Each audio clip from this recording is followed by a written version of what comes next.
Let's learn how to create a status dropdown in Google Sheets that will help you keep track of your job and internship applications.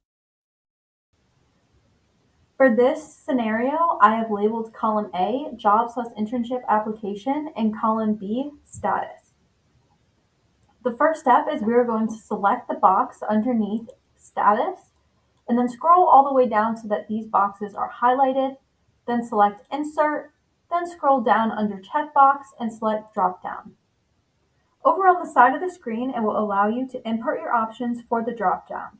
In option 1, I will put in progress. And in option 2, I will put complete.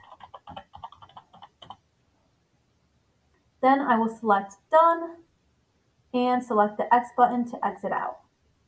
For my example, I'm going to put an event assistant position as my internship/job application. And the status dropdown will allow you to put in progress or complete. That way you can keep track of your application and the status of it.